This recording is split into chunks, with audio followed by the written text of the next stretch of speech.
Good morning. Dito tayo ngayon sa harapan ng El Nido. Dito tayo sa buhanginan. So sisilipin natin yung sitwasyon ngayon, kung malakas pa yung turista o konti na lang talaga. Kasi medyo nararamdaman natin na medyo konti na lang talaga yung turista ngayon. Ayan ako. Wala akong biyahe ngayon. Ating kaibigan ngayon na si Kambal. Ay Bal. Hello! Ayan. Oh, may kumukha si Mr. Bean ito ay turbina dito bandang turbi, medyo marami-rami ang turbi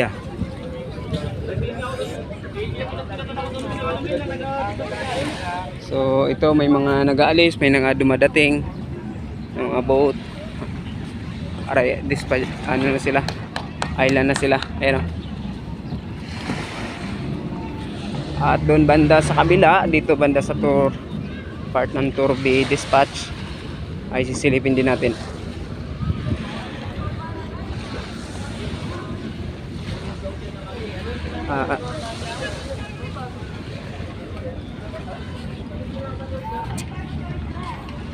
Okay, wait lang. Ito na pala. Ito yung mga nag-organize.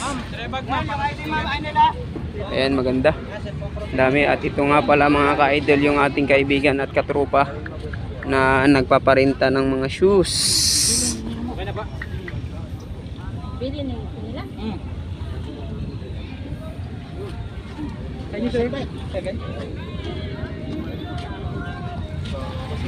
At bibisitahin na naman natin yung kabila.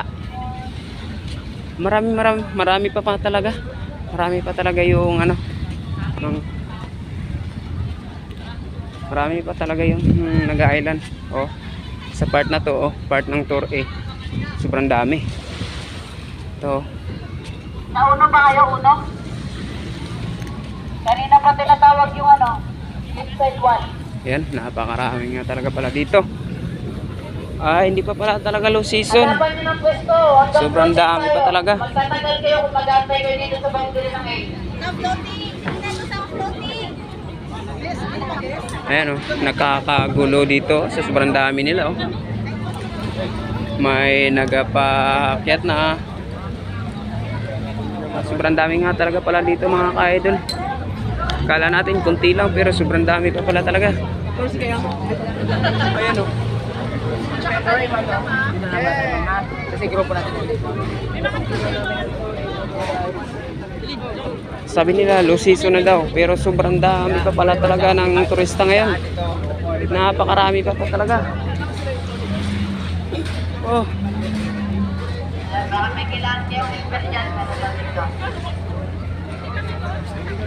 Grabe dami mga ka-idol. So kita nyo mga ka-idol, yan yung sitwasyon ngayon ng El Nido. Kahit tag-ulan po ay sobrang dami pa rin po talaga ng turista dito. Hindi pala low season pa, high season pa talaga ngayon. Sobrang dami. Napakarami. Swerte naman talaga ng mga taga El Nido, no?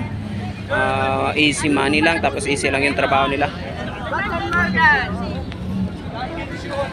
Yung rematch kay Tres, Torsi po kayo sa Torsi.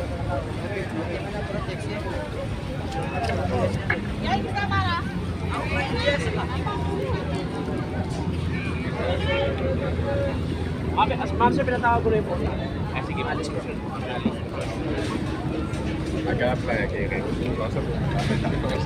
Tingnan nyo yung to ito.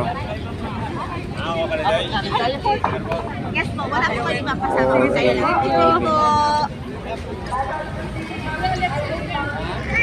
Bindami. Grabing dami palit talaga. So pero kami wala pa kaming biyahe ngayon. Pahinga-hinga daw muna kasi mahina ang kalaban. So baka sunod bukas na araw may biyahe na kami. May biyahe naman pero apat na buwan.